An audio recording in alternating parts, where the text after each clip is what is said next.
నిన్ను నువ్వు తెలుసుకో, నీవు నీవుగా మారు. ఎన్నాళ్ళని ఈ చక్రంలో ఉంటావు? ఎన్నేళ్ళని ఈ చక్రంలో తిరుగుతూనే ఉంటావు? ఎన్నేళ్ళని ఇలానే ఉంటావు? నిన్ను నువ్వు మార్చుకోవా? నిన్ను నీలాగా మార్చుకోవా? ఈ దుఃఖాలకన్నిటికీ ఇలానే ఉంటావా? ఎన్నేళ్ళని ఇలా తిరుగుతూ ఉంటాము? అలా మనల్ని మనం ప్రశ్నించుకుని ఈ చక్రం నుంచి విడిపడే మార్గం ఆలోచించుకోవాలి మనం. అలా ఆలోచించుకోకుంటే ఎప్పటికీ ఈ దుఃఖ సాగరంలోనే తిరుగుతూనే ఉంటాము. ఈ దుఃఖంతో కొట్టుకుని ఉంటాము. ఈ దుఃఖాన్ని ఛేదించే మార్గాన్ని మనల్ని మనం ప్రశ్నించుకుంటూనే ఉండాలి. మనల్ని మనం ఎప్పటికీ ఎవరు నీవు అని. అయితే ఈ చక్రం అంటే ఏమిటి? దీని నుంచి ఎలా విడిపడాలి? దీని గురించి మనం ఎలా తెలుసుకోవాలి? ఇప్పుడు మనం కొంచెం బాగా ఆలోచించి తెలుసుకుందాం. ఈ సృష్టి మొదలైంది. ఈ చక్రం జననం మరణం అనే సృష్టి క్రమాన్ని ఈ సృష్టి చేసింది. ఈ సృష్టిలోనే ఉంది అది. పుట్టుక, చావు, మంచి చెడ్డ, దుర్గుణాలు, సద్గుణాలు, ఇలా ఏవేవో అన్నీ కలగలిపి ఈ సృష్టిలో ఇమిడ్చాడు దేవుడు. ఎన్నో జీవరాశుల్ని, ఎన్నెన్నో నదులు, సముద్రాలు, చెట్లు, చేమలు, కొండలు, కోనలు, ఎన్నెన్నో అందమైన ప్రదేశాలు, ప్రకృతి ఎంతో రమణీయంగా, ఎంతో ఆహ్లాదకరంగా, ఎంతో అందంగా దిద్దాడు దేవుడు. అందరికీ ఒకలాగా కనిపించదు ఈ సృష్టి. ఒక్కొక్కరికి ఒక్కలాగా కనిపిస్తుంది. ఒక్కరికి హాయిగా ఉంటుంది, ఒకరికి ఇంకోలా ఉంటుంది, ఒకరికి బాధగా ఉన్నవారికి ఇంకొకలా ఉంటుంది. ఒక్కొక్కరికి తేడా ఎందుకు అని అంటే ఒక్కొక్కరి ప్రారంధాన్ని బట్టి వారి జీవిత విధానము వారికి నడుస్తూ ఉంటుంది. ఒకరి కర్మ ఒకలా ఉంటుంది, ఇంకొకరి కర్మ ఇంకొకలా ఉంటుంది. ఈ కర్మఫలం అనేది ఎలా ఉంటుంది అంటే మనం చేసుకున్న దాన్ని బట్టి అని అంటారు కదా, అలాగా. ఎవరికైనా బాగా హుందాగా హోదాలో ఉన్నారు అంటే పెట్టి పుట్టారు అని అంటారు కదా.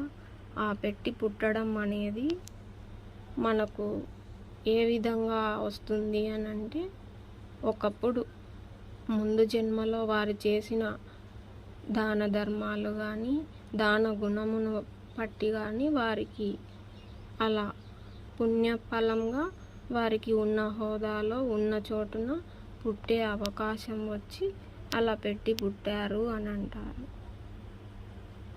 అయితే మనకి లేదు ఏమిటి అంటే మనకున్న పుణ్యఫలం ఒకవేళ ముందు జన్మలో అయిపోయి ఉండవచ్చు. ఇప్పటికి మన ప్రారబ్ధ కర్మ మనం చేసుకున్న దాన్ని బట్టించి అది ఇప్పుడు మనం అనుభవించి ఉండవచ్చు. ఎదుటివారు బాగున్నారు వారు అని అంటే వారికి పుణ్యఫలం ఇంకా బాగా ఉంది, వారికి బాగా జరుగుతున్నదని మనం గుర్తించాలి. వారి పుణ్యఫలం చాలా బాగా చేసుకున్నారు అని. మన పుణ్యఫలం తక్కువగా ఉంటే మనకి ఈ కర్మలు, ఇవి దుఃఖాలు, ఈ సంసారం గడవక ఇలాంటివన్నీ మనకు ఉంటాయి. ఎలాగో పుణ్యఫలం లేదు కదా, మనం ఎలాగో ఈ కష్టాలలో ఉన్నాము. దీని నుంచి ఎలా మనం ఈ చక్రం నుంచి బయటపడాలి? మనకు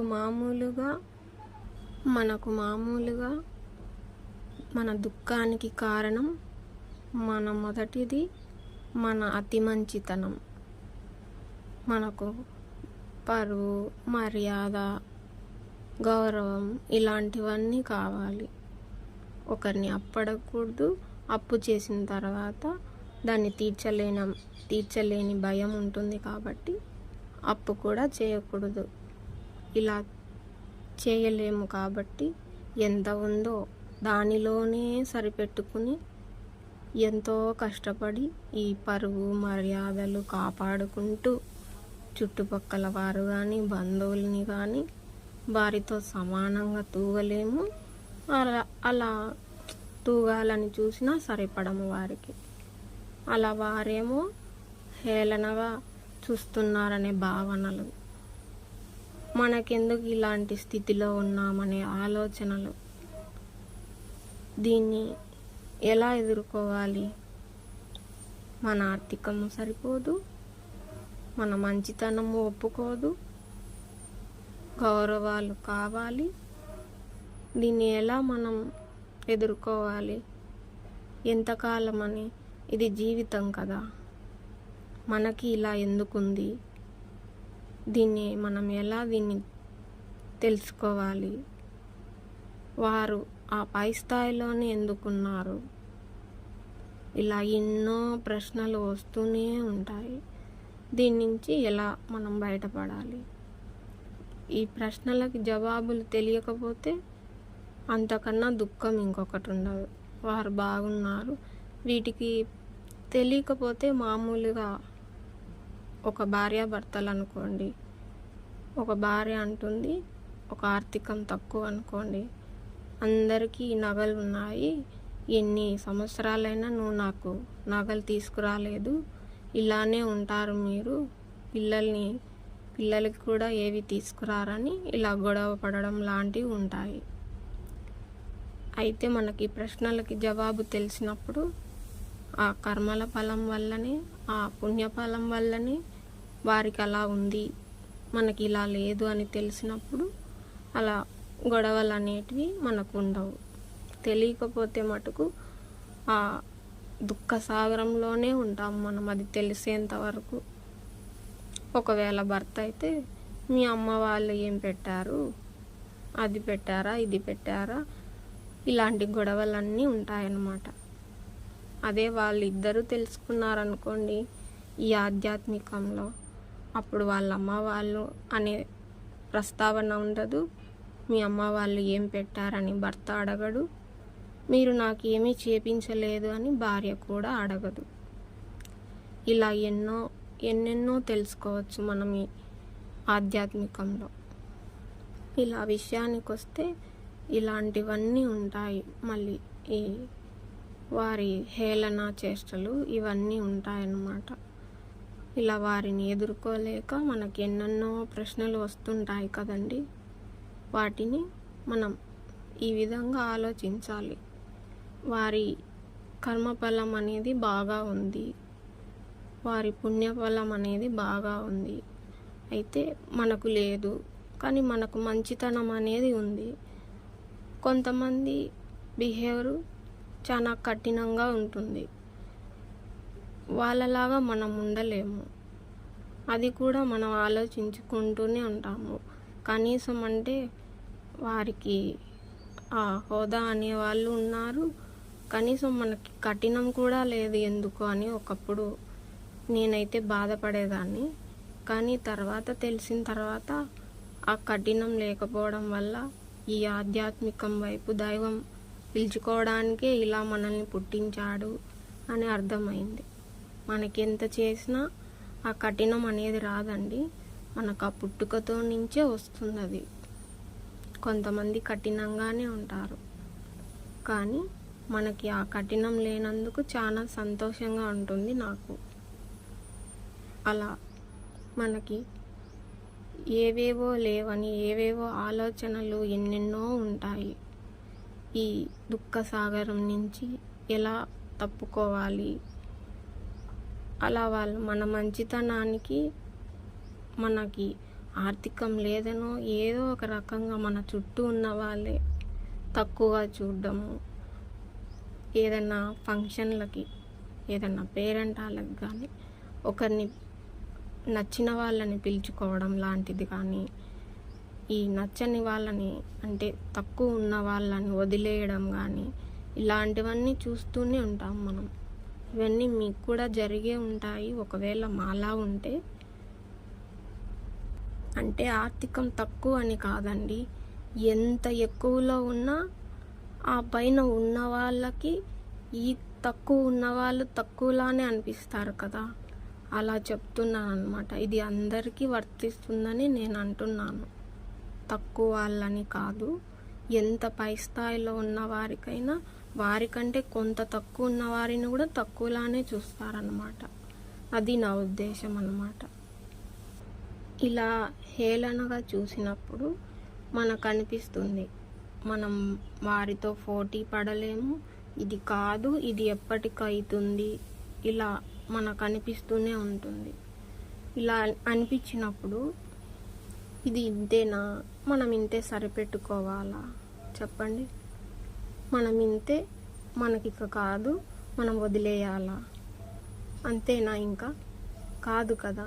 దీనికి ఏదో ఒకటి దేవుడు పెట్టే ఉంటాడు అని మనల్ని మనం ఆలోచించుకుంటే దీనికి ఎండ్ అనేది ఉంటుంది అని, వాళ్ళు గొప్ప వాళ్ళు అని మనం అనుకునేదానికంటే ఈ సృష్టి అంతా ధనవంతులు ఎంతమంది ఉన్నా, ఏ జాబ్ అయినా ఏదైనా కానీ, ఎంత స్థాయికైనా కానీ, అందరికంటే గొప్ప స్థాయి ఉన్నవాళ్ళు ఆధ్యాత్మికంలో ఉన్న వాళ్ళే అని మనం తెలుసుకుంటే ఒక్కొక్క మెట్టు ఈ చక్రం నుండి మనం బయట పెట్టగలిగితే, ఆ చక్రంలోంచి మనం లేకుండా వెళ్ళగలిగితే అంతకంటే హాయి ఇంకా ఉండదండి.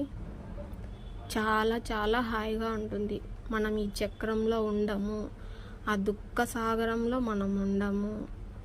మనం ఇలా తెలుసుకుంటే గన దీని ఆనందం అసలు వేరండి, నేను చెప్తున్నాను.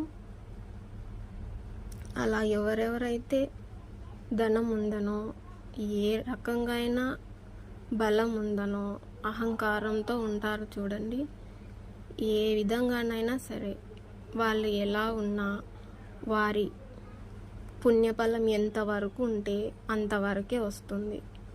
మన పుణ్యఫలం ఏమిటంటారా? మనం ఆధ్యాత్మిక వైపు, ఆ దైవం వైపు ఎప్పుడైతే అడుగుపెట్టి ఈ చక్రం నుంచి నన్ను విడిపించు స్వామి అని మనం ఎప్పుడైతే వేడుకుంటామో, అదే ముక్తినివ్వు స్వామి అని ఎప్పుడైతే వేడుకుంటామో, మనం ఎప్పుడైతే అక్కడికి అడుగు వేస్తామో అప్పుడు దైవం మనల్ని పిలుచుకోవడానికి సిద్ధంగా ఉంటాడు. ఆయన ఖచ్చితంగా మనల్ని రక్షిస్తాడు, ఈ చక్రంలో లేకుండా చేస్తాడు. ఒకవేళ ఆ గొప్పవారు కానీ, ఆ గొప్పవారు బలంతో కానీ ధనంతో కానీ ఉంటారు కదండి, వారికి ఈ జన్మ పుణ్యఫలం అయిపోయిందనుకోండి, మరు జన్మ వేరే జన్మ రావచ్చు. ఈ జన్మలో చేసిన అహంకారం చేష్టలన్నీ అవి మరు జన్మకు రాసిపెట్టి ఉంటాయి. మనం అవి తిరిగి మళ్ళీ వస్తాయని అర్థం చేసుకోవాలి. ఇప్పుడు మనం ఏదైతే కర్మ చేస్తామో అది మళ్ళా తిరిగి వస్తుంది అని. మనం ఏది చేసినా ఆ కర్మ ఫలితం తిరిగి వస్తుంది. అలా మనకు తిరిగి రాకుండా ఉండాలి అంటే మనం కొంచెం అతీతంగా ఆలోచించినప్పుడు మాత్రమే ఈ చక్రంలో లేకుండా సాధ్యం అవడానికి ఉంటుందండి. మనం ఎవరైనా ఒక మాట అన్నామనుకోండి, ఆ మాట తిరిగి వస్తుంది. మనం ఎవరినైనా బాధ పెడితే అది తిరిగి వస్తుంది. ఇది ఖచ్చితంగా అనుభవం వస్తుందండి. ఒకవేళ ఈ జన్మలో రాలేదు అని అనుకుంటూ ఉంటారు. ఒకవేళ ఆ జన్మలో మతికి ఉండదు కదండి, గుర్తే ఉండదు అసలుకి. అప్పుడు మనం మరి జన్మ ఎత్తినప్పుడు ఎన్ని పాపాలు చేశామా, ఇంత కర్మ చేశామా, ఇందుకే ఇన్ని బాధలు వస్తున్నాయా అని అర్థం కాక ఏడుస్తూ ఉంటాము. అయినా ఇన్ని చేసి ఉంటామా, ఇంత బాధలు పెట్టి ఉంటామా అని. ఒక మనిషిని అంటే ఏదైనా అది ఖచ్చితంగా వారు మనసు బాధపడితే ఆ బాధ ఖచ్చితంగా తగులుతుందండి మనకు తిరిగి. అందుకని ఎవరిని బాధ పెట్టే ప్రయత్నం చేయకండి. ఇది సృష్టిలో వాక్కుకిచ్చిన ఒక గొప్ప శక్తి దేవుడు. మన మాట ఏదైనా వదిలామంటే అది సృష్టిలోకి వెళ్తుందంట. అది తిరిగి మళ్ళీ మనకి కర్మ రూపంలో తిరిగి ఇస్తుందంట. అదే ఈ చక్రం చక్రానికి ఉండే గొప్పతనం.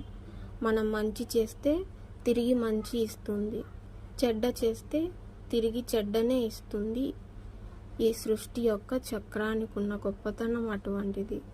అందుకని మనం ఈ జనన మరణాల నుంచి తప్పుకునే మార్గం వైపు అడుగు పెట్టాలని నేను కోరుకుంటున్నానండి. అందరికీ నమస్కారం అండి. మనం ముందు వీడియోలో చెప్పుకున్నట్టు జనన మరణ చక్రంలో నుంచి విడిపడే ప్రయత్నం చేద్దామని, సృష్టి చక్రానికి ఉన్న ఆ గొప్పతనం కాస్త తెలుసుకున్నాం కదా. ఈ వీడియోలో మరింత బాగా తెలుసుకునే ప్రయత్నం చేద్దాం. ఈ సృష్టి చక్రం అంటే అది కాలచక్రమేనండి. ఆ కాలచక్రానికి ఉన్న గొప్పతనం ఇప్పుడు తెలుసుకుందాం మనం. కాలచక్రము అంటే మనం చేసే ప్రతి పని ఏ కాలంలో చేసినా అది ఆ కాలంలో అది నిర్ణీతం చేసుకుంటుంది. మనం మంచి చేస్తే మంచి తిరిగి ఇస్తుందన్నాం కదా ముందు వీడియోలో. అలాగా ఆ కాలము మనం ఏది చేస్తే ఆ కాలంలో తిరిగి అదే కాలానికి మనకు మంచి తిరిగి ఇవ్వచ్చు. అలాగే మనం ఏది చెడ్డ చేస్తే ఆ కాలంలో తిరిగి అదే కాలానికి చెడ్డ ఇవ్వచ్చు.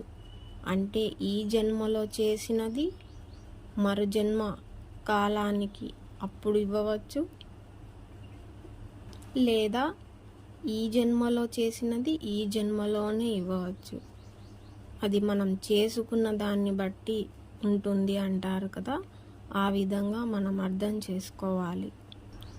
కాలచక్రము అంటే మనకి ఉదాహరణకి అర్థం కావాలి అంటే మనకు ఉదాహరణ ఈ మహాభారతంలో కానీ భగవద్గీతలో కానీ శ్రీకృష్ణుడు చెప్తూ ఉన్న ఈ కాలచక్రం, అదే ఆయన విష్ణు చక్రం లాగా వేస్తాడు అని అంటారు కదా.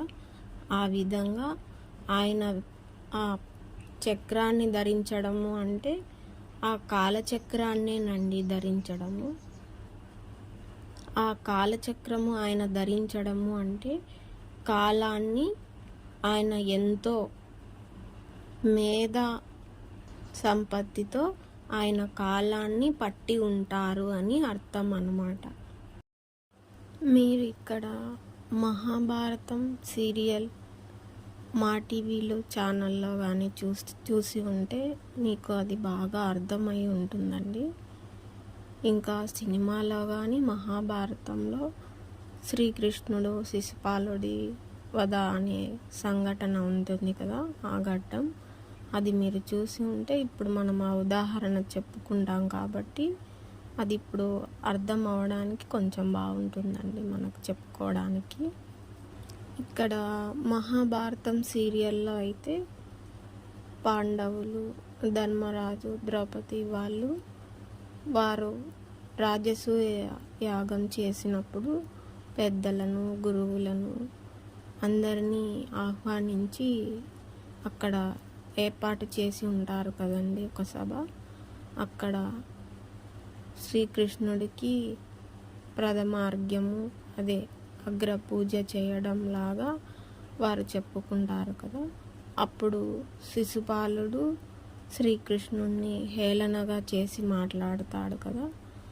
ఆ ఘట్టం మనకి సీరియల్లో చూసే ఉంటాము. అది ఒక ఉదాహరణగా మనం ఇప్పుడు చెప్పుకుందాము. శ్రీకృష్ణుడికి ధర్మరాజు వారు మొదట అర్ఘ్యాన్ని ఇస్తారు అని అంటే శిశుపాలుడు వచ్చి అతనికి ఏమి అర్హత ఉంది, అతడు ఎందులో సరిపోతాడు, అతను అలా కాదు ఇలా కాదు అని వేరే వేరే మాటలన్నీ అంటాడు ఆయన. అలా అన్నప్పుడు శ్రీకృష్ణుడు చూస్తూ ఊరికే ఉంటాడు. అలా ఆయన ఈ శిశుపాలుడికి ఈ 100 తప్పులు చేస్తే అక్కడికి పుణ్యం అయిపోతుంది, పాపము అక్కడికి పండుతుంది అని ఆయన ఒక లెక్క చెప్పి ఉంటారు కదా మనం చూసినప్పుడు అక్కడ సీరియల్లో. అలా ఒక్కొక్కటి ఆయన ఏదైతే అంటూ ఉంటాడో, హేళన మాటలుగా అంటూ ఉంటాడో, దూషించుతూ ఉంటాడు కదా, అలా ఒక్కొక్క పదానికి ఆయన లెక్క పెడుతూ ఉంటారు శ్రీకృష్ణుడు. అయితే లెక్క పెట్టడం అంటే అక్కడ ఆయన ఏమి గమనించుతూ ఉంటారు అని మనం ఇక్కడ బాగా ఆలోచించితే, అతను ఆ సమయంలో అలా దూషించే సమయాన్ని పుణ్యఫలం వల్ల అతను ఆ స్థాయిలో ఉన్నాడు. ఇప్పుడు దూషించటానికి అంటే తిడుతూ ఉన్నాడు, చూస్తూ ఉన్నాడు శ్రీకృష్ణుడు అన్నమాట.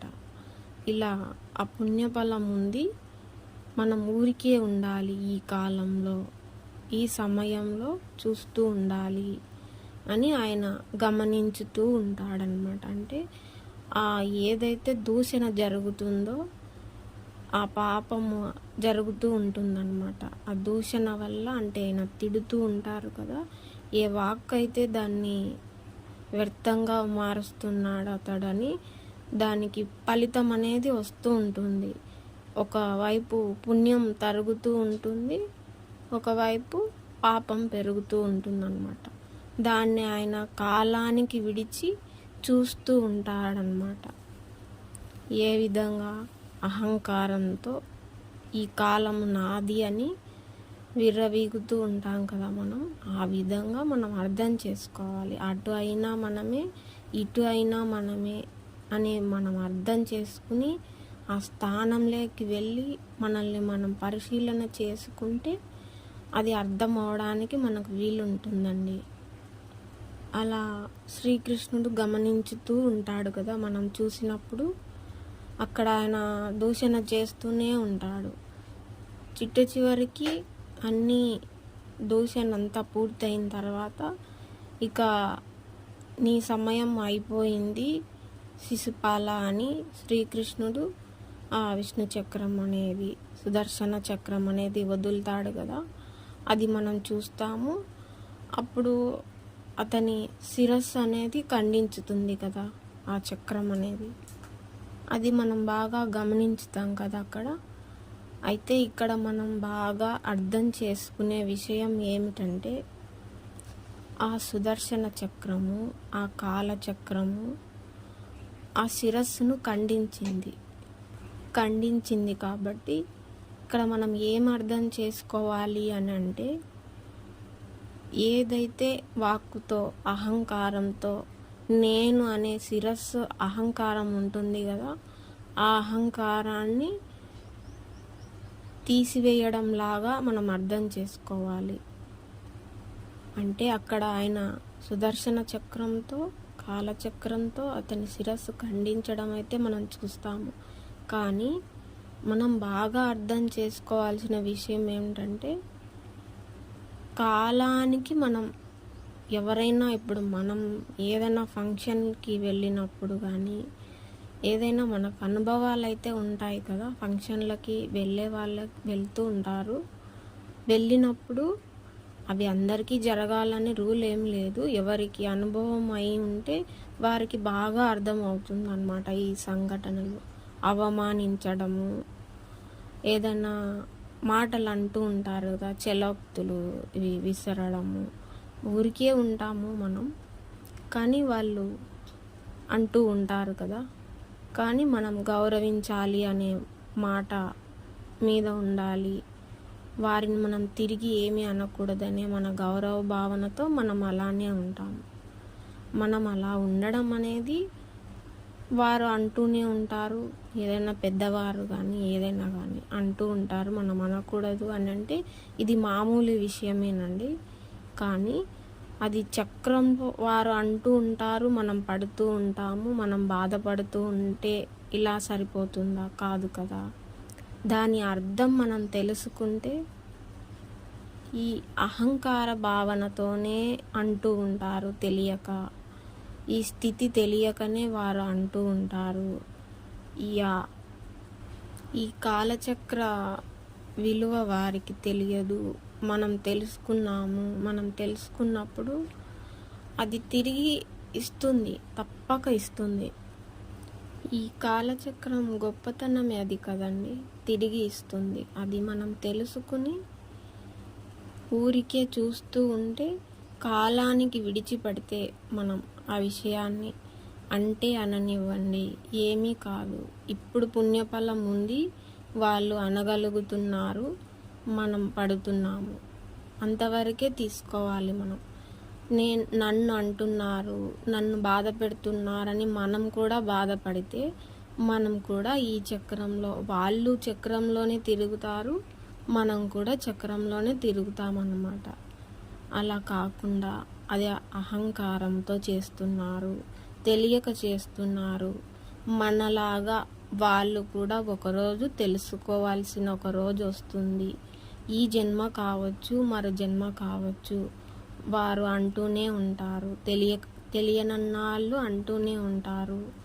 తెలిసే రోజు ఒకరోజు వస్తుంది అని మనకు తెలిసిన తర్వాత వాళ్ళు అంటున్నా మనకు బాధ వేయదు. ఆ బాధ వేయని స్థితే మనం, ఆ శ్రీకృష్ణుడి స్థితిని మనం తెలుసుకోవాలి. అలా తెలిసి శ్రీకృష్ణుడు చూస్తూ ఊరికే ఉంటారన్నమాట. అలా మనం ఆ స్థితి తెలుసుకుంటే వారు కూడా మనలాగా ఒకరోజు తెలుసుకోవాలి. మనం ఏదైతే ఇప్పుడు బాధలు పడి ఆ తెలుసుకునే స్థాయికి చేరుకున్నాం కదా, అలానే వారు కూడా ఒకరోజు దైవాన్ని చేరుకోవాలి అని బాధపడే ఒకరోజు వస్తుంది. ఇవాళ ఇలా మాట్లాడుతున్నారు కానీ అలా తెలుసుకుని ఒకరోజు వస్తుంది అని మనం చూస్తూ బాధ లేని స్థాయిలో మనం ఉంటే, చూస్తూ ఆ కాలంలో మనం అలా ఉండగలిగితే ఆ కాలాన్ని మనం పట్టుకున్నట్లేనండి. అదే మనం కూడా శ్రీకృష్ణుడు అవ్వడం లాగా మనం అర్థం చేసుకోవాలి ఇక్కడ. అలా మనం నిజంగా శ్రీకృష్ణుడి అంతటి వారం అవుతామా అని అంటే మీకు మీరే పరిశీలించుకోండి. వాళ్ళు అన్నారు, మనం పడ్డాము, బాధపడే స్థితిలో ఉండకండి. తెలుసుకుని దాని విషయాలు, లోతుపాతులు అన్నీ తెలుసుకుని ఆ విషయాలను మనం పరిశీలన చేసి అవి తెలుసుకుని ఆ స్థాయికి చేరితే ఖచ్చితంగా ఆ స్థాయి శ్రీకృష్ణుడి స్థాయిలోకి మనం వెళ్ళచ్చు. ఆయన అనుగ్రహం పొంది అంతటి వారమే అవ్వచ్చు. ఆ కాలచక్రంలో నుంచి తప్పుకునే మార్గం ఇలా ఉంటుందని మనం గ్రహించినప్పుడు చాలా సంతోషంగా ఉంటుంది, లేదా చాలా ఆనందంగా ఉంటుంది. సంతోషం అంటే చిన్నిటివే కదండి, ఆనందం అంటే ఎప్పటికీ శాశ్వతంగా ఉండేదే, ఎప్పుడూ ఉండేదే. ఇక్కడ శ్రీకృష్ణుడు ఈ సుదర్శన చక్రం విడిచి తిరిగి మళ్ళా ఒడుపుగా పట్టుకున్నాడు అని అంటారు కదా, ఆ విషయం గురించి మనం కొంచెం మాట్లాడుకుందాం. ఈ పట్టుకోవడం అనేది ఏమిటంటే, దీన్ని మనకి ఎలా అన్వయించుకోవాలి అని అంటే, మనం ఎప్పుడైనా ఏ సందర్భంలోనైనా ఇతరులను మనం ఏదైనా అన్నప్పుడు, వాళ్ళు మనల్ని తిరిగి అన్నప్పుడు, వారు అన్నది మన మనసుకు తీసుకుని అది బాధ కలిగితే అది ఆ సుదర్శన చక్రం మనకి కోసుకుంది అని మనం అర్థం చేసుకోవాలి. ఆ బాధ మనం తీసుకోకపోతే ఆ చక్రం అనేది మనకు కోసుకోకుండా ఉంది అని తెలుసుకోవచ్చు. అది కోయనట్టే మనకు. అలా బాధ కలగకపోతే అదే ఒడుపుగా పట్టుకున్నట్టు చక్రాన్ని, అదే శ్రీకృష్ణుడు ఒడుపుగా పట్టుకున్నాడు అంటే ఆయన ఆ బాధని తీసుకోడు అని అర్థం ఇక్కడ. అలా మనకు ఆ ఒడుపుతనం అనేది మనకు రాదండి. ఈ కాలంలో ఒకరిని మనం కోయడము లేదా మనం కోయించుకోవడం అంటే ఈ కాలచక్రంలో కాలంతో అన్నమాట. అంటే మాటలు అంటాం కదా, వాటితో అని అర్థం చేసుకోవాలి మనం. ఆ కాలంతో ఒకరిని కోయడము లేదా మనం కోసేలా చేసుకోవడం అని అర్థం చేసుకోవాలి. అలా బాధ పుచ్చుకున్న నాళ్ళు మనం ఒడుపుగా పట్టుకోవడం రాలేదని అర్థం చేసుకోవాలి. ఆ బాధ లేదు మనకు అని అంటే మనకు ఆ స్థాయి వచ్చింది, మనకు పట్టుకోవడం వచ్చింది ఆ కాలచక్రాన్ని అర్థం చేసుకోవచ్చు. మనకు బాధ కలగకపోతే మనకు అర్థమైపోతుంది. అప్పుడు ఇలా అనడము, అనిపించుకోవడము ఇవన్నీ మామూలే కదా అని అనుకుంటారు. కానీ దానికి అతీతంగా వెళ్ళినప్పుడే మనం ఈ జనన మరణ చక్రం నుంచి బయటపడే అవకాశం ఉంటుంది. అందరికీ నమస్కారం. ఈ జనన మరణాలు అని అంటే పుట్టడం, చావడం, అంటే చావు పుట్టుకలు జరుగుతూనే ఉంటాయి. వాటి నుంచి ఎలా బయటపడాలి అనేదే ఈ జననం మరణ చక్రం నుంచి విడిపడడం. ఇలా చావడం, పుట్టడం, మళ్ళీ చావడం, పుట్టడం, పుట్టడం, చావడం ఇలా జరుగుతూనే ఉంటుంది. చక్రంలోనే జరుగుతూనే ఉంటుంది. ఇదే చక్రంలాగా తిరుగుతూ ఉంటాము మనం. పుట్టడము, చావడము, ఇలా సర్కిల్ లాగా. ఈ సర్కిల్ ఎప్పుడు ఆగుతుంది అని అంటే ఎప్పుడైతే మనం అనుకుంటామో ఇక నాకు వద్దు స్వామి, ఈ పుట్టడం, చావడం నాకు ఇంకా విసుగొస్తుంది, నాకు ఈ జన్మ వద్దు స్వామి అని మనం ఎప్పుడైతే ఆలోచన మొదలు పెడతామో, ఆ దైవాన్ని అడుగుతామో, అప్పుడు మనలో ఈ చక్రం నుంచి విడిపడేకి అవకాశం వస్తుంది. వద్దు అని అనిపించింది అంటే ఇక మనం ఏ ఆశలు, ఏ కోరికలైనా, ఏ బంధాలైనా, బంధుత్వాలైనా, భార్య అయినా, భర్త అయినా, ఒకరి బంధమైనా, ఏవైనా ఇంకా విసుగొచ్చాయి అని అర్థం చేసుకోవాలి. దేనివల్ల విసుగు వస్తాయి? ఆ దైవం చేసే మాయ. ఆ మాయ ఇక నచ్చక అది చూసి ఎన్నో జన్మల నుంచి చూసిన ఆ మనసు ఆ వాసనలు మోసి ఉంటుంది. కాబట్టి అవన్నీ చూడడం వల్ల ఈ జన్మలో విరక్తి కలుగుతుంది. అవన్నీ చూసి ఆ మనసు మోస్తుంది. ఏ జన్మలోనైనా ఆ జన్మ చాలించినప్పుడు మళ్ళీ జన్మకు వచ్చినప్పుడు అవి మోస్తుంది. అది శరీరం ఉన్నంత వరకే దానికి ఆ గుణాలన్నీ అంటిపెట్టుకొని ఉంటుంది. తర్వాత వదిలిన తర్వాత మళ్ళీ వేరొక జన్మ తీసుకున్న తర్వాత మళ్ళీ ఆ జన్మలలో శరీరం ఏదైనా ఆ గుణాలనే అది తీసుకుని వారి గుణాలు ఏ లక్షణాలైతే ఉంటాయో ముందు జన్మలో ఆ లక్షణాలే వాసనలుగా, అది వాసనా బలముగా మారుతుంది. మనం ఏదైతే ఒక భోజనాన్ని, ఒకే రకం భోజనాన్ని ప్రతిరోజు ఒక 10 రోజులు తింటే విసుగు, వాంతికి వచ్చినట్టు అలా ఎన్నో జన్మల నుంచి ఈ సంసారం అనే ఈ బాధలు, ఈ బంధాలు, మోహాలు ఎన్నో జన్మల నుంచి మోహం పడి విరక్తి కలిగి అవి తీరిన తృప్తి లేక అవన్నీ చూసి విరక్తి కలిగి ఇక వద్దు దేవుడా అనేంత వరకు మనకి ఇలా తిరుగుతూనే ఉంటాము. ఏదైతే మనం అనుకుంటామో ఇక వద్దు అని, అప్పటి నుంచి మనకు దైవం అనేది ఇంకా ఈ చక్రంలో వద్దు నాన్న, నేను ఈ చక్రం నుంచి నిన్ను పక్కకి లాక్కెళ్తాను అని చెయ్యి పట్టుకుని పక్కకి పిలుచుకుంటాడని మనం అర్థం చేసుకుంటే ఆ అనుభూతి చెందినప్పుడు మనకి బాగా అర్థమవుతుంది. అయితే బాగున్నవారు అన్నీ సాగుతున్నాయి అని అంటారు కదా, సాగినంత కాలము సాగుతాయి అని. వారి పుణ్యఫలం వల్ల వారికి హాయిగా ఉంటుంది. వారు హాయిగా ఉందని నాకు ఎందుకు ఇచ్చావు దేవుడా అని అన్నారు కదా. వారి పుణ్యం ఫలము వారు కోరినది, వారు కోరుకున్నది అనుభవించడం వల్ల వారికి ఆ జన్మ వద్దని అనిపించదు. అయితే డబ్బులు ఉన్నవారైనా, అన్నీ ఉన్నవారైనా ఈ వాసనా బలం, ఈ సంసారము, ఈ మోహాలు ఇవన్నీ వద్దు అనుకుంటే ఎంత డబ్బు ఉన్న వారిలోనైనా నాకు వద్దు స్వామి అనే మార్పు కూడా రావచ్చు. దానికి ఉదాహరణ మన బుద్ధుడేనండి. ఒక్కసారి విరక్తి కలిగిందా ఇక ఎన్ని ఉన్నా ఏమి లేకపోయినా ఇంకా మార్పు ఇంకా వచ్చేస్తుంది.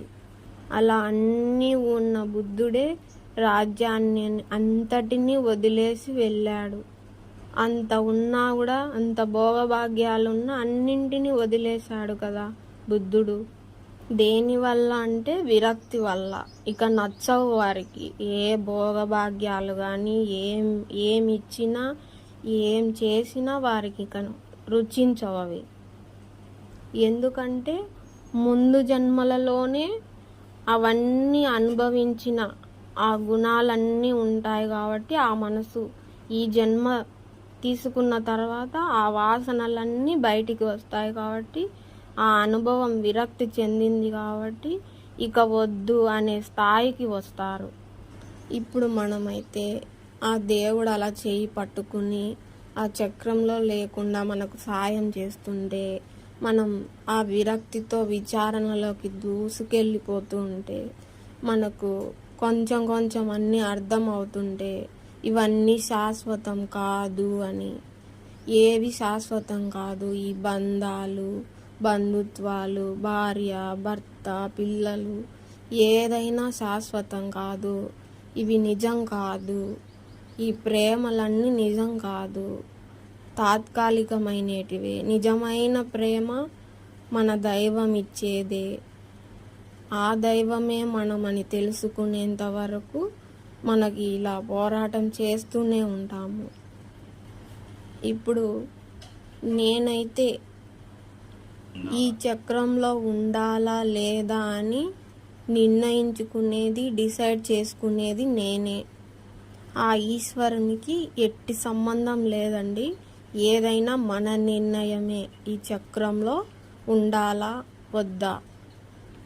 ఆ ఈశ్వరుడు ఎవరు? విచారణ మార్గంతో బాగా లోతుగా వెళ్తే ఆ ఈశ్వరుడు నేనే అవుతాను అంటే మనమే అవుతాము. ఆ ఈశ్వరుడు నేనే అని అంటే అది ఆ ఈశ్వరుడుగా ఎలా మారాలి? ఇప్పుడు నేనే ఉన్నాను, మళ్ళీ పుట్టవచ్చు. ఈ జన్మ అయిపోయిన తర్వాత మళ్ళీ ఇంకో దేహం తీసుకోవచ్చు. ఈ జన్మలో ఏదైతే ఏదో ధనము లేదనో, ఏదైనా లేదనో, నాకు అంతస్తులు లేవనో నేను చాలించిన తర్వాత ఇప్పుడు ఏదైనా పుణ్యం చేసుకుంటే దానివల్ల కలిగే పుణ్యము ఆ ఫలం వల్ల మరొక జన్మలో ఏదైనా మళ్ళీ ఇప్పుడు తీరని కోరికలు ఉంటే మళ్ళీ ఆ జన్మకు తీరాలని కోరుకుని అప్పుడు ఆ పుణ్యఫలంతో వచ్చే భోగభాగ్యాలలో ఆ దేహంలో ఉంటూ పురుషుడు కానీ స్త్రీ కానీ అహం అనేది ఎప్పటికీ ఉంటుంది. దేహంలో ఉన్న తర్వాత మనసు అన్నది పుడుతుంది కాబట్టి ఆ దేహం వచ్చిన తర్వాత ఎప్పటికీ ఆ అహంకారం అనేది ఉంటుంది. ఆ అహంకారం వల్ల, భోగభాగ్యాల వల్ల నాకుంది అని, నేను ఇంతటి వాణ్ణి అని, నేను ఇంతటి దాన్ని అని ఒకరిని హేళనగా చూడడము, వాళ్ళని వీళ్ళని తక్కువగా చూడడము, అప్పుడు చేసే పాపాల పుణ్యము మళ్ళీ తయారవుతుంది. మళ్ళీ తయారవ్వడం వల్ల వారు పడిన బాధ, ఆ హేళన పడిన బాధలన్నీ మళ్ళీ పాపాలుగా మొదలవుతాయి. ఈ పుణ్యం అనేది తరుగుతుంది, ఆ పాపాలు అనేది మళ్ళీ పెరుగుతాయి. ఇలా అహంకారంతో చేసే చేష్టల వల్ల మళ్ళీ పాపాలు పెరగడము, పాపాలు పెరిగిన తర్వాత ఆ జన్మ అనుభవించి మళ్ళీ మరొక జన్మ తీసుకోవడము, ఆ పాపాలలో బాధలు భరించలేక మళ్ళీ తెలియక మళ్ళీ ఉన్నవారింట్లో పుట్టాలి, కోరికలు తీరాలి, ఇలా జరుగుతూనే ఉంటుంది. ఇలా పుట్టడము, చావడము. నాకు తక్కువ ఉన్నవారు ఇంట వద్దు, ఉన్నవారింట కావాలి, లేదా ఉన్నవారింట్లో నేను ఇంతటి దాన్ని అంతటి దాన్ని. ఈ రెండింటికి ఆధారం మనస్సే. ఈ మనస్సే అహంకారంగా తిరుగుతూ ఉంటుంది. ఇటు నుంచి అటు, అటు నుంచి ఇటు చక్రంలో తిరిగి మనల్ని తిప్పుతూ ఉంటుంది. అది చేస్తుందన్న ఎరుక మనకొచ్చేంత వరకు ఆ చక్రంలో మనల్ని పెట్టి గిరగిరా తిప్పుతూనే ఉంటుంది. ఇది చేసే మాయకు నేనెందుకు నాశనం కావాలని ఎప్పుడైతే మనకు వెలుగుతుందో ఆ జ్ఞానం, అప్పుడు కానీ ఈ చక్రంలోంచి బయటికి వచ్చే అవకాశమే లేదు. లేదని ఏడ్చి చనిపోయినా కోరికలు మిగిలిపోతాయి. ఉందని అహంకారం వచ్చి చేసినా మళ్ళీ పాపం మొదలవుతుంది. ఇలా ఇటు నుంచి అటు, అటు నుంచి ఇటు, ఈ రెండింటిని కాదని ఇక చూసి చూసి విరక్తి కలిగి జన్మల వాసనలు ఇక ఎక్కువ అయ్యి ఇంకా ఏది చూసినా విరక్తిగానే ఉంటుంది. ఏది మీకు ఇంటికి పిలిచి ఏం పెడతామన్నా, మీకు ఎంత వడ్డించుతామన్నా, ఎంత బాగా ఆతిథ్యం ఇచ్చినా అవన్నీ విడిచిపెట్టి ఈ విరక్తి లేని స్థాయికి మనలో మనం ఉండాలని, ఆ తపన ఏదో ఎలా తెలుసుకోవాలని ఇటువైపే అడుగు పెడతాము. ఆ అడుగు పెట్టడమే మనం చక్రం నుంచి విడిపడే మార్గం. ఈ సృష్టిలో మాయ అనేది ఉంది. ఆ మాయ మనం తగిలించుకోవాలా వద్దా అనే నిర్ణయం మనదే. ఆ మాయ నచ్చితే ఈ చక్రంలో ఉండు, ఆ మాయ నచ్చకపోతే చక్రం నుంచి విడిపడు. వేరే వాళ్ళు మాయలో బాగా ఉన్నారు, అలా ఉన్నారు, ఇలా ఉన్నారని వారిని తప్పు పట్టకూడదు. మనం వారికి మాయ నచ్చింది, వారు అలా ఉంటారు. ఆ మాయలో మళ్ళీ తప్పులు చేసే అవకాశం కూడా ఉంటుంది. ఆ ఈశ్వరుడు అలానే పెట్టాడు దాన్ని. ఇది ఒక రీసైకిల్. ఈ రీసైకిల్లో ఉండాలా లేదా అని డిసైడ్ చేసుకోవాల్సింది మనమే. దైవం ఉంటే మాయ ఉంటుంది, మాయ లేకుండా దైవం ఉంటుంది. కానీ బాగా గమనించుకోవాలి, దైవం మాయ లేకుండా ఉండగలడు. ఎందుకంటే ఆ దైవమే మాయను సృష్టించాడు కాబట్టి. ఇది ఒక సబ్జెక్టు. నువ్వు తిరిగి తిరిగి తిరిగి ఎన్ని తిరుగుళ్ళు తిరిగినా చిట్ట చివరికి దైవం వైపుకే రావాలి. ఉదాహరణకు ఒక ఇల్లు ఉందనుకోండి, 5 వాకిళ్ళు ఉన్నాయనుకోండి, అదే తలుపులు. ఆ ఇల్లు మనమే అనుకుందాము. ఆ తలుపుల అనే విషయంగా ఉదాహరణకు ఒక తలుపు నుంచి బంధువులు, ఇంకొక తలుపు అంటే వాకిలి, అటువైపు నుంచి డబ్బు అనుకుందాం, ఇంకొక వైపు ఫ్రెండ్స్ తలుపు అనుకుందాము, ఇంకొక వైపు భార్య పిల్లలు కానీ లేదా భర్త పిల్లలు కానీ.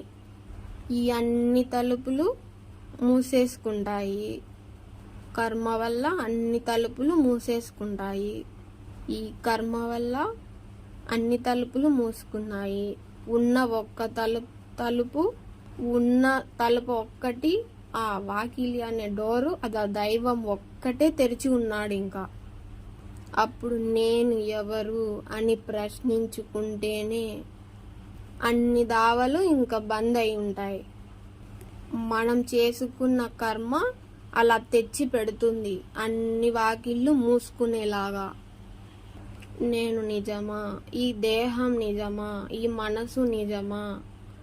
ఈ మనసు చేసే ఈ బంధాలన్నీ ఆకట్టుకునే భార్య కానీ భర్త కానీ నిజమా? ఇప్పుడు భార్య ఉంటుందో భర్తకి, ఆ భార్య నన్ను బాగా చూసుకుంటుంది, అన్నీ బాగా సవ్యంగా అన్నీ తీర్చిదిద్దుతుందనే ఆలోచన ఉంటుంది. ఆ ఆలోచనకి అది నిజం కాదు, కేవలం ఒక బంధం ఉన్నట్లు ఉంటుంది, కానీ నిజం కాదు లోతుగా పరిశీలించేంత వరకు. ఒక భార్యకు భర్త కూడా అన్ని తెచ్చి పెడుతున్నాడు, లేదు అవన్నీ బాగా చూసుకున్నట్లు, లేదంటే లేనట్టు. ఏవైనా సవ్యంగా చీరలు సారెలు అన్నీ తెచ్చి పెడుతున్నాడా భర్త అని అంటే బాగున్నాడు భర్త అని అంటారు. లేదు అని అంటే నాకు ఇదేమి కర్మనో ఇదేమిటో అని పక్కన వాళ్ళకి వాళ్ళకి చెప్పుకుంటాం. అన్నీ విన్నటివే మనం. ఇవన్నీ చూస్తూ మనమేం నేర్చుకోవాలనేదే మనం తెలుసుకోవాలి. అంటే తెచ్చి పెడితే మంచి భర్త, తేకోకుంటే మంచి భర్త కాదు అంటే అక్కడ మనకు నిజం కాదు అంటే ఏదో ఆశించుతుంది మనసు. ఆశించే ఒక మనసు ఉన్నప్పుడు అది వ్యాపారం లాగా అవుతుంది. కానీ జీవన విధానానికి అవసరం కాబట్టి అవి లోకంలో కనబడుతూ ఉంటాయి కాబట్టి ఇవన్నీ లేకపోతే ఎలా అని అనవచ్చు మనం. అంతరంగంలో మనం ఆలోచించేటప్పుడు ఎంతవరకు అవసరమో తెచ్చిన ఆ స్తోమతకు బట్టి ఎంత తెచ్చినా భర్త అది తెచ్చిన దానిని బట్టించి తను అర్థం చేసుకుంటే దానివల్ల ఎంత నిజం ఉంది, ఎంత మటుకు వారు కలిసిపోయారు ఆ లేని స్థాయిని ఏమిటి అని అంతకంతకు ఆలోచించుకుని వారి ఆలోచనలు ఒక్కటైతే వారు కూడా ఒకే స్థాయిలో ఉన్నారని అర్థం చేసుకోవచ్చు. ఈ భేద భావనలు ఉన్నప్పుడు తెచ్చిపెట్టినా తేకపోయినా అనే ఈ మనోవ్యాపారాలు ఉన్నాయి అని అన్నప్పుడు నేనైతే ఆలోచించుకుంటూ ఉంటాను. మా ఆయన ఏదన్నా తెస్తేనేనా తేకోకుంటే ఏమీ కారా అనే విచారణలన్నీ నేను చేస్తానండి. మీకు చేసుకుంటే అది ఎంత మటుకు అనేది మీకు అర్థమవుతుంది. ఒక సమయంలో ఏదైనా వస్తువు తేవచ్చు, ఒక చీర తేవచ్చు, ఒక సమయంలో ఒక సందర్భంలో తేలేని పరిస్థితి ఉండవచ్చు. దానిని అర్థం చేసుకుని దాన్ని పరిశీలన చేసుకుని అయినప్పటికీ మనం ఎంతో బాగా చూసుకుంటున్నారని తృప్తి పడితే దాని మోక్షం వచ్చిందన్నట్లు కూడా మనం అర్థం చేసుకోవచ్చు. లేదు అయినా కూడా ఇంకా నాకు కావాలి, ఎన్ని తెచ్చిపెట్టినా నాకు ఇంకా ఏం తేలేదు అని అంటే అది ఇంకా తీరనట్లే. ఇంకా ఆ కోరికలు దేనికైనా తృప్తి ఉండాలి. ఎన్ని తెచ్చిపెట్టినా ఇంకా తేలేదు అనుకుంటే తృప్తి లేని జీవితం ఇంకా జన్మలు తీసుకుంటూనే ఉంటాము. ఇక భర్త అయితే భార్య ఎంత చేసి పెట్టినా ఇంకా ఏం చేసి పెట్టావు నువ్వు, అందరు ఆడవాళ్ళలాగే నువ్వు చేశావు, ఇంతే నన్ను చేసేది, ఇది ప్రపంచంలో ఎవ్వరు చేయలేదా అని మాట్లాడుతుంటే మటుకు ఆ భర్త తన విలువని అర్థం చేసుకోకపోతే దానికి అర్థం అనేది ఉండదు. అలా భార్య విలువ తెలుసుకోక తారతమ్యాలు అనేటివి తెలియక ఇలా జన్మ లైఫ్ చేసుకొని ఉంటాము. ఇలా భర్త కానీ భార్య కానీ, తృప్తి లేని భార్య కానీ, తృప్తి లేని ఒక భర్త కానీ, ఏ బంధమైనా సరే దాన్ని అర్థం చేసుకుని దాన్ని మెలిగే ఒక జ్ఞానం మనకు వచ్చేంత వరకు ఉన్న జీవితంలోనే తృప్తిగా ఉండడం నేర్చుకుంటే ఇక మాయ అనేది రాదు. ఏదైతే తేలేదని మొదలు పెడతామో అది మాయ. వాళ్ళు అది కొన్నారని, వీళ్ళు ఇది కొన్నారని అక్కడ మొదలవుతుంది మనకి మాయ. వాళ్ళు తెచ్చుకున్నారు, కారు తెచ్చుకున్నారు, బండి తెచ్చుకున్నారు, ఇలా ఏవేవైతే తెచ్చుకున్నారో దానికోసం మళ్ళీ డబ్బులు కావాలని ఏవైనా తప్పులు జరగవచ్చు. లంచం తీసుకొని వ్యాపారాలు చేయొచ్చు, మోసం చేసి వ్యాపారాలు చేయొచ్చు. మన కుటుంబం బాగా ఉండాలి, మనం బాగుండాలి, మన పిల్లలు బాగుండాలి అని అనుకోవడం తప్పు కాదు. ఏవైనా కోరికలు అతిగా కోరుకునే కోరికల కోసం చేసే పనుల వల్ల తప్పులు జరిగి ఆ తప్పుల వల్ల కర్మలు సృష్టించి ఆ సృష్టించిన దాంట్లో కర్మలో చిక్కుకుని ఆ చేసిన కర్మ మళ్ళా జన్మ ఎత్తి మళ్ళా మోసి దాన్ని తెలుసుకుని మళ్ళా ఏడ్చి మళ్ళీ దేవుడా వద్దు అనేంత వరకు ఈ కర్మలు చుట్టుకుంటూనే ఉంటాయి. దీనిలో తెలుసుకునేంత వరకు ఈ చక్రంలో తిరుగుతానే ఉంటాం. మనం అర్థం చేసుకుంటే ఆ వద్దు అనే స్థాయి ఏదైతే వచ్చిందో, ఇక వద్దు స్వామి జన్మ, వద్దు స్వామి జన్మ ఒక్కసారి అంటే అయిపోదు. ఎందుకంటే జీవనం ఇది, ప్రతిరోజు గడవాలి, ప్రతిరోజు జరుగుతూనే ఉంటుంది. చుట్టూ ప్రపంచం ఉంటుంది, మాయ ఉంటుంది. ఆ మాయ మనం కాదు, అది మనసు లోపల నుంచే అది తెచ్చి పెడుతుంది. బయట లేదు మాయ, బయట రూపాలుగా తిరుగుతుంది. లోపల నుంచి ఉద్భవించిన వాళ్ళ ఆలోచనలతో తయారు చేసినదే ఈ సృష్టి. ఆ సృష్టి ఉండడంలో అది నిజం అనుకుని, అదే మనం కావాలనుకుని వాళ్ళు పొందుతున్నారు, మనం పొందలేకపోతున్నాము అని అనుకోవడం వల్లే ఈ మాయ. అది మనలోనే ఉంది, అది అలా అనుకోవడం వల్లే అది మాయగా అనిపిస్తుంది అని తెలియడం లేకపోవడం వల్లనే ఈ బాధ, దుఃఖము, చక్రము. ఈ బాధ, దుఃఖం కూడా ఎక్కడి నుంచి వస్తుంది? మనసు చేసే గారడి వల్ల వస్తుంది. ఇప్పుడు భార్య ఏదైనా ఒక మాట బాధపడిందా, అది అహంకారమే. భార్యను భర్త అన్నాడు అనుకోండి, ఓ మాట అన్నాడు, దానికి దుఃఖంతో ఏడుస్తూ ఉండడము అహంకారమే. ఏడ్చినా నవ్వినా నాకు ఇది ఉందని అన్నా ఏదైనా అహంకారమే. ఆ అహంకారం రూపమే ఆ మనస్సు. ఆ మనసు చేసే ఈ గారడి తెలియక, అది మనల్ని మోసం చేస్తుందని తెలియక, అది మనం గమనించుకోక ఇలా చక్రంలో వేసి తిప్పుతూనే ఉంటుంది. అది మన అన్నమాచార్యులు రచించిన పాటలలో ఒక పాట కూడా ఉంది చూడండి, ఇన్నిటి మూలము ఈశ్వరుడు అని.